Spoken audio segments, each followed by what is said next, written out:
어느 대학의 졸업식장에서 학생들이 차례로 졸업장을 받고 있었습니다. 순서가 진행되는 그 상황을 바라보는 한 축하객에게 눈에 띄는 장면이 있었어요. 어느 학생이 한 손을 호주머니에 놓고 한 손으로 졸업장을 받고 총장에게 악수도 하지 않고 지나가는 것이었습니다. 축하객은 말합니다. 세상이 참 많이 변했군. 저렇게 건방진 학생도 있으니 한 손으로 졸업장을 받다니. 이 학교는 4년 동안 무엇을 가르쳤단 말인가. 그래서 옆에 있던 제 학생이 그분에게 말을 했습니다. 그게 아닙니다. 저분은 한 팔을 잃고 대신 의수를 하고 4년 동안 훌륭하게 학교를 다닌 학생입니다. 그러자 보이는 대로 비난했던 축하객은 얼굴을 붉히며 함부로 말한 것을 부끄러워했다고 합니다. 우리가 살아가는 동안에 이러한 일들을 많이 저지르고 있어요. 이 축하객은 그래도 옆에 있던 제 학생이 그 사람에 대한 상황을 이야기해 줬기 때문에 자기 자신을 돌볼 수 있었을지 모르겠지만 우리가 살아가는 데에 이런 일들이 그렇게 많지는 않습니다. 자기가 보고 듣고 느낀 대로 판단하고 정죄하는 경우들이 너무나 많기 때문에 죄를 많이 짓고 난다는 사실입니다. 여러분, 제대로 알지 못하고 판단하고 비판한다는 것은 큰 죄악 중에 큰 죄악이라고 볼 수가 있습니다. 우리가 잘하는 것 중에 하나가 다른 것이 아니라 살아가면서 만나는 사람들을 우리의 기준에 따라 판단하고 비판한다는 것입니다. 이건 누가 배워주지도 않았어요. 근데 누구나 다 여기에 대해서는 대가들이라는 것입니다. 그러나 우리가 분명히 기억할 것이 있습니다. 우리가 기억해야 될 것은 무엇입니까? 오직 비판과 정죄는 하나님만이 하실 수 있는 분이라는 것입니다. 공의로우신 하나님만이 우리를 심판하실 수 있다는 것을 우리는 늘 마음에 새겨야 되는 것입니다. 이것이 성경이 말씀하시는 진리이기 때문인 것입니다. 지금까지 우리는 로마서를 통해서 하나님을 거부하는 죄인들이 받는 진로에 대해서 알아보았습니다. 여러분, 하나님의 진로란 무엇입니까? 하나님의 복입니다. 하나님의 복이, 이것은 신약 용어로 버림받음이에요. 육이라는 것입니다. 하나님 죄인들에 대해서는 손을 떼시고 자기들이 하고 싶은 대로 마음껏 죄를 짓게 하신다는 거예요. 그래서 역사상 수많은 사람들이 입에 담지 못할 많은 죄들을 지면서도 잘 살았다고 하는 그러한 경우들이 많이 있는 것을 보게 됩니다. 여러분, 우리가 신앙생활하면서 우리가 때에 따라 어려움을 당하지 않습니까? 이건 감사해야 돼요. 우리가 잘못했기 때문에 하나님이 우리를 손을 보셔서 우리를 깨닫게 해주신 것 얼마나 감사하든가.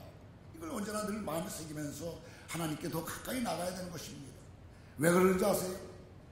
여러분, 하나님이 상관없는 분들에게는 손을 대지 않습니다. 그러니까 어려움 자체는 하나님의 사랑의 표시라고 볼 수가 있어요. 히브리서에서 이야기하지 않습니까? 12장에서 뭐라고 이야기를 합니까? 하나님의 징계는 곧 사랑이라고 이야기하지 않습니까? 근데 죄를 짓는 사람들은 그냥 가만히 내깔려둬요. 언제까지 내깔려두는지 아세요? 하나님의 진로의 날, 심판의 날까지 그냥 죄를 짓도록 놔둔다는 것입니다. 그렇기 때문에 우리가 알아야 될 것은 예수를 모르는 사람들이 이 세상에서 잘 먹고 잘 산다, 참 성공했다, 이거 부러워할 거 없다는 것입니다. 비록 그렇게 살지 못할지라도 내가 주님을 믿고 그분을 의지하면서 그분의 인도를 받고 살아간다고 한다면 그것이 바로 축복이라는 것입니다. 여러분, 하나님의 진로, 이것은 버려둠이라는 것 꼭 여러분들 마음에 새길 수 있게 되기를 바랍니다. 그렇다면 오직 죄인들만 이와 같은 영원한 심판을 받게 되는가, 영원한 벌을 받게 되는가 하는 것입니다. 로마서는 죄인들을 판단하고 비판하는 사람들, 그러니까 죄인들보다는 자신들이 낫다고 생각하는 사람들을 향해서 다음과 같이 또 말씀하시는 것을 보게 됩니다. 2장 1절 말씀을 같이 읽겠습니다.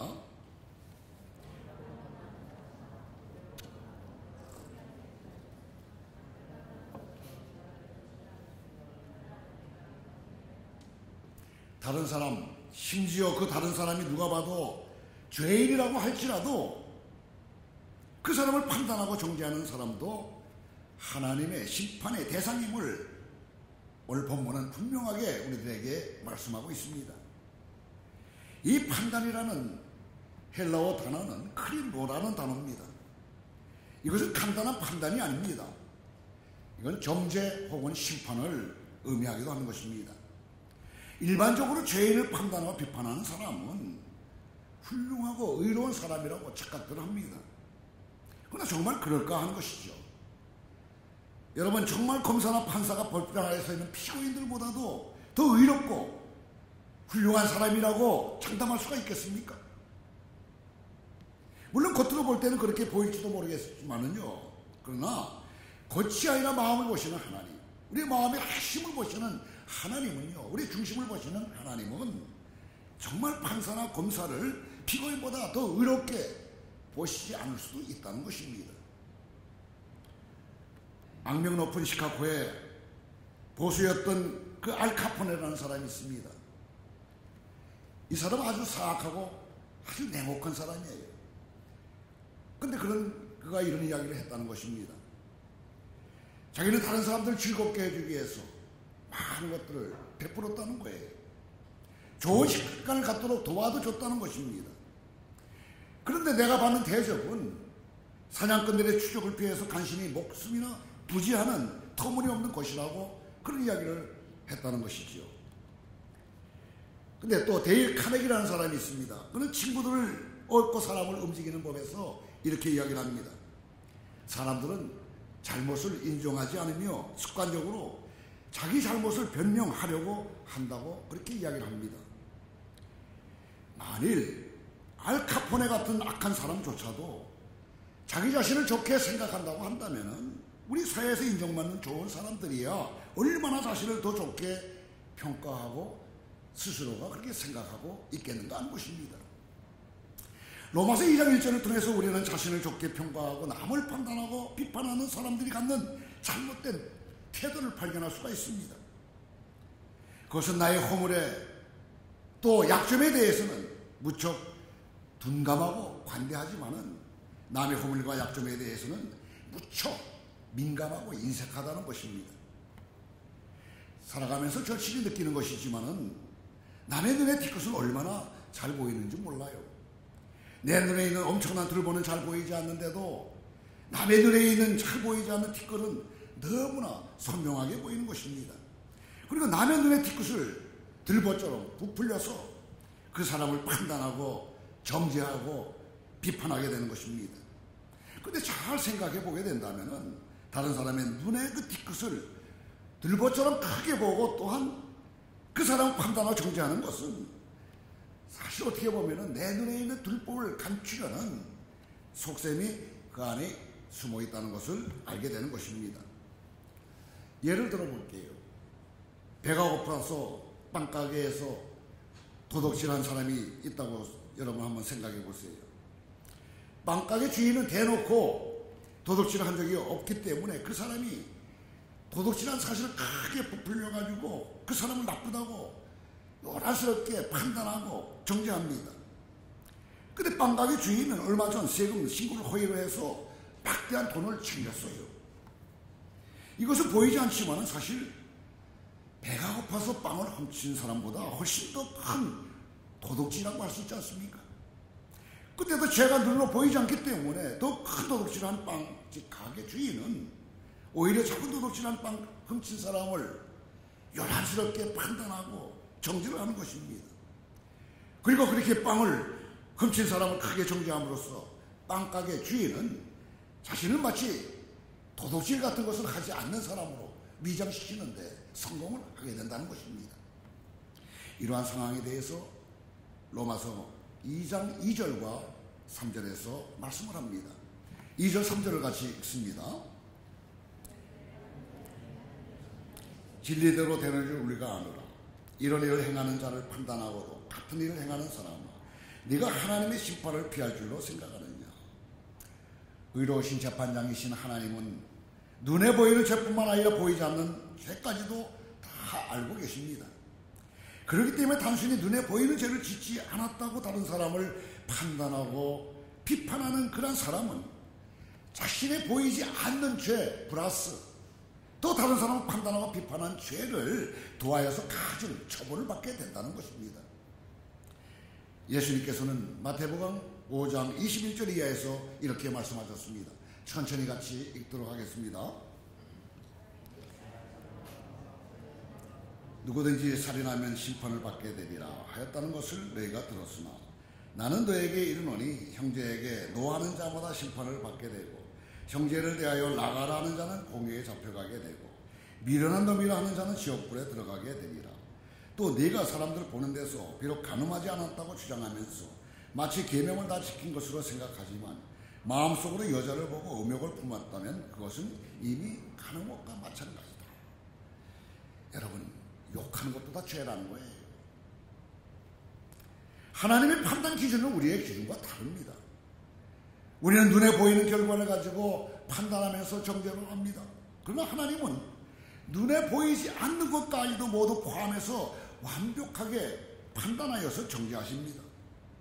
그렇기 때문에 우리는 눈에 보이는 죄를 멀리하는 것은 물론이고 더 나아가 보이지 않는 우리의 내면, 우리의 마음까지도 죄를 멀리하기 위해서 날마다 성령의 감찰을 받으면서 살아가야 하는 것입니다.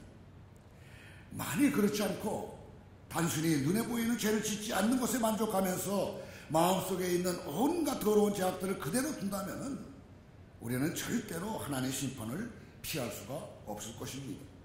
그런데 만일 단순히 눈에 보이는 죄만을 멀리하고 마음으로 짓는 죄를 계속해 짓는다면 어떻게 될 것인가?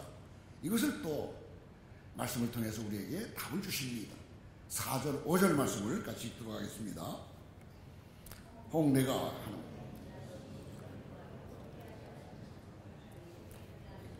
용납하심과 길이 참으심이 풍성함을 멸시하느냐.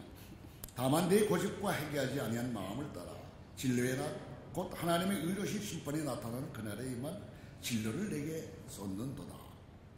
단순히 눈에 보이는 죄만을 멀리하고 마음속으로 늘 죄와 동거하기를 포기하지 않는 것은 하나님의 의로우신 그 심판의 날에 받을 진노를 스스로 꼬박꼬박 쌓는 일이라는 겁니다.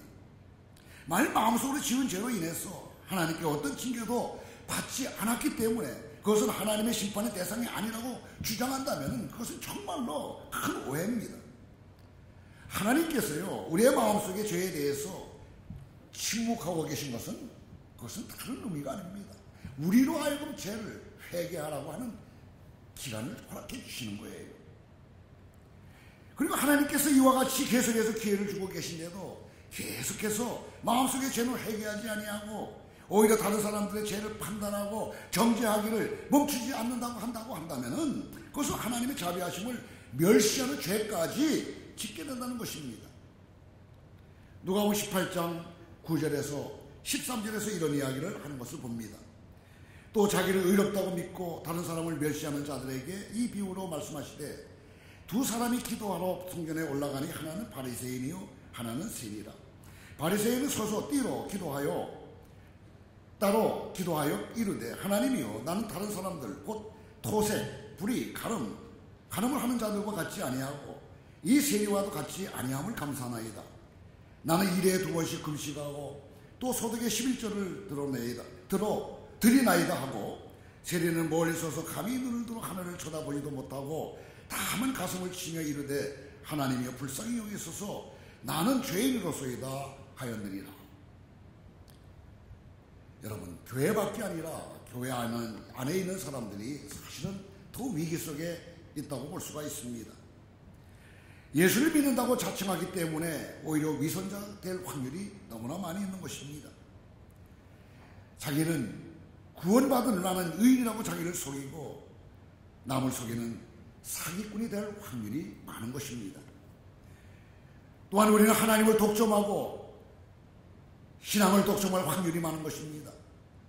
그래서 하나님은 반드시 우리 편이기 때문에 우리 편이 어떤 사람들은 반드시 하나님의 심판을 받을 것이라는 잘못된 독단에 빠질 확률이 많습니다. 그렇기 때문에 우리는 위기의 사람들이라고 볼 수가 있는 것입니다. 여러분들 대부분의 성도님들은요, 겉에서 보기에 세리보다는 어떤 의미에서 바리새인에게 더 가깝다고 볼 수가 있습니다. 예수님 당신 한번 생각해 보세요. 세리는 누구나 죄인이라고 대놓고 손가락질 당하는 직업을 가진 사람들을 이야기했습니다. 그런데 여러분들은 생각해 보세요. 대놓고 손가락질 받는 직업을 가진 사람들입니까? 전혀 그렇지 않지 않습니까? 그보다는 어떻습니까? 주일날 이렇게 교회에 나와서 하나님께 예배드리고 이 모양 저 모양으로 아름답게 봉사도 하면서 사람들에게 존경을 받는 그런 사람들이기 때문에 어떤 의미에서는 바리새인에 더 가까울 수가 있다는 것입니다. 그렇기 때문에 우리는 더 위기의 사람들이라고 볼 수가 있는 것입니다. 누가 봐도 죄인이라고 손가락질 당하는 이 세리들, 그들은 자신이 죄인이라는 인식과 이 자백이 아주 쉬운 사람들입니다. 그러나 누가 봐도 의인이고 존경받을 만한 사람은 자신이 죄인이라는 그 인식과 자백이 절대로 쉽지가 않습니다. 자기 자신조차 자신이 죄인이 아니라는 자기 기반에 자기 자신을 빼앗겨 있기 때문에 더욱더 힘든 것이죠. 이것은 개인뿐만이 아니라 교회도 마찬가지입니다. 우리 교회 그러면 어떤 교회입니까? 예배를, 참다운 예배를 추구하는 교회고, 또 선교하는 교회고, 제자 양육을 강조하는 그런 교회다, 이렇게들 알고 있습니다. 그러나 열정적으로 선교를 하고 헌신적으로 제자 될 수 있도록 이럴수록 우리는 더 위기에 빠질 수가 있다는 것입니다. 왜냐 할 것 같으면 겉으로 하는 이 선교와 제자 삼는 일로 눈에 보이지 않는 우리 교회 안에 죄악들을 덮고는 마치 우리가 하나님 앞에서 선한 교회인 양 자신을 속이면서 교만하면서 자랑할 수 있기 때문인 것입니다. 그러나 만일 우리가 우리의 바리새인 같은 그 겉모습이 아니라 우리의 내면 안에 있는 우리의 세리됨을 보면서 탄식하고 아파하면서 회개한다고 한다면 우리는 하나님의 위기를, 하나님의 기뻐하심을 입을 수 있는 기회로 바꿀 수가 있는 것입니다. 한 마을에 남의 장점은 보지 못하면서 자기의 장점을 떠벌리고 자기의 단점은 감추고 남의 단점만 드러내면서 남을 흉보는 청년이 하는 사람이 있었습니다. 그는 사람들로부터 점점 따돌림을 받다가 나중에는 외톨이가 되었어요. 그는 홀로 있는 시간이 너무나 무료해서 거울 속에 비치는 자신과 대화를 해야만 했습니다. 그러던 어느 날 아침에 불쑥 일어나 보니 자신의 어깨에 앞뒤로 2개의 가방이 메어져 있었습니다. 가방을 열어보니까 앞에 가방에는 자신의 장점과 남의 단점이 들어있었습니다. 그리고 뒤를 보니까 뒤에 가방에는요, 자신의 단점과 남의 장점이 가득 들어있었어요. 그때서야 청년은 깨달았다는 것입니다. 자신이 이렇게 홀로 외롭게 지내는 것은 자신의 그 장점과 남의 단점을 앞에 두고서 자기를 내세우면서 남을 비판했기 때문이라는 것을 그는 깨달았다는 것입니다. 자신의 큰 단점은 남의 장점과 함께 뒤에 두어서 모른 척에 있기 때문이라는 것을 말입니다. 그래서 청년은 오랜 망설임 끝에 앞에 가방과 뒤에 가방을 바꾸어 맸습니다. 그때부터 청년은 자신의 단점을 겸손히 인정하고 남의 장점을 크게 칭찬하기 시작했습니다.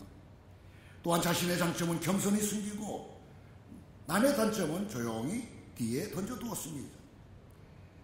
그러자 청년의 일상은 즐거워지기 시작했다는 겁니다. 매일 청년과 사귀고 싶은 사람들이 계속해서 줄을 이어서 찾아왔고, 그래서 청년은 외로울 틈이 없이 기쁨과 즐거움으로 지내게 되었다는 이야기입니다. 사랑하는 여러분, 저는 누구고 여러분은 누구십니까? 우리 중 하나님의 용서가 필요하지 않은 사람은 누구냐는 것입니다.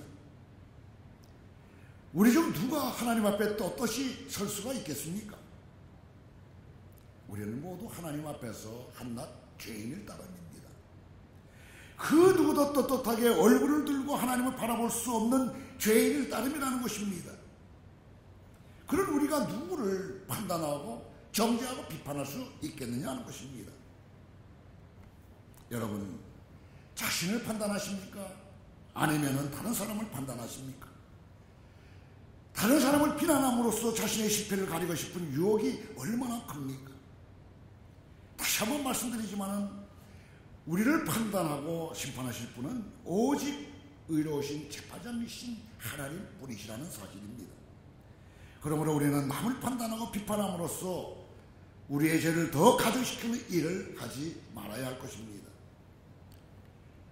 남에 대해서 이야기할 때, 즉 판단할 때 그것이 남을 판단하는 것인지 아니면은 권면하는 것인지를 구별하는 방법이 있어요. 남의 이야기를 할 수 있어요. 그러나 그것이 권면일 수도 있고 판단일 수가 있다는 것입니다. 그럼 어떤 것은 판단이고 어떤 것은 권면인가? 네 가지로 말씀을 드릴 테니까 잘 기억할 수 있게 되기를 바랍니다. 첫 번째입니다. 내 마음속에 이야기를 했을 때에 증오심이 있는지 없는지를 확인해야 되는 것입니다. 만약에 증오심이 있다고 한다면 그것은 심판하는 것이에요. 두 번째는 사람을 살리기 위한 그런 마음이 있다면 그것은 권면하는 것입니다. 여러분, 사랑으로 권면하는 사람들은요, 나보다 남이 더 잘 되는 것을 기뻐하는 거예요. 세 번째, 자신이 옹호하는 상대의 잘못을 자신이 범치 않는다는 그런 확신이 있다고 한다면 그것이 권면인 것입니다. 남을 탓하면서 자기가 똑같이 그 죄를 짓게 된다면 그건 심판이지 권면이 아니라는 겁니다. 그리고 네 번째는 회개 열매가 있느냐 하는 것입니다. 만약에 회개 열매가 맺힌다면 그것은 권면인 것이죠. 남을 판단하고 비판하는 일은 하나님 앞에서 진로를 쌓아가는 일이기 때문에 우리는 항상 분별하면서 명심해야 할 것입니다. 이를 위해서는 무엇보다 우리에게 필요한 것이 있습니다. 세리의 마음입니다. 자신의 죄인됨을 언제나 인식하면서 하나님 앞에서 무릎 꿇고 자백하고 회개하는 일을 멈추지 말아야 할 것입니다.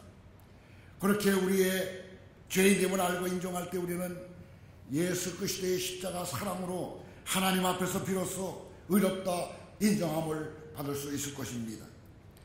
우리가 우리의 죄인됨을 부정하는 것은 예수 그리스도의 십자가 사랑을 무효로 만들기 때문인 것입니다. 그러므로 축원합니다. 사랑하는 여러분 모두가 다 남을 판단하고 비판하는 죄를 짓는 대신에 오히려 하나님 앞에서 제리의 마음으로 회개함으로써 하나님의 진로가 아닌 하나님의 기뻐하심을 받는 하나님의 자녀들이 다 될 수 있게 되기를 주님의 이름으로 축원합니다. 기도하겠습니다. 우리의 의로우신 심판자 되신 하나님 아버지, 오늘도 말씀하여 주신 은혜를 감사합니다. 우리가 누구간데 감히 하나님 앞에서 심판자처럼 남을 판단하고 비판하며 정죄할 수 있겠습니까? 만일 우리가 그런 판단과 비판을 계속한다면 우리는 예수 그리스도의 십자가의 공로를 무효화시키는 엄청난 죄를 짓는 것임을 깨닫게 도와주시옵소서. 그리고 우리에게 세리의 마음을 허락하여 주시길 원합니다. 우리의 죄인됨을 알고 남의 뒤끝을 보는 대신에 우리 자신의 들보를 보면서 겸손히 하나님 앞에서 애통하며 회개하게 도와주시옵소서. 그리하여 우리로 하나님 앞에서 진례를 쌓는 대신에 오히려 하나님의 기쁨이요 자랑이 되는 은혜를 오늘도 충만히 내려주시옵소서. 예수님의 이름으로 기도드리옵나이다. 아멘.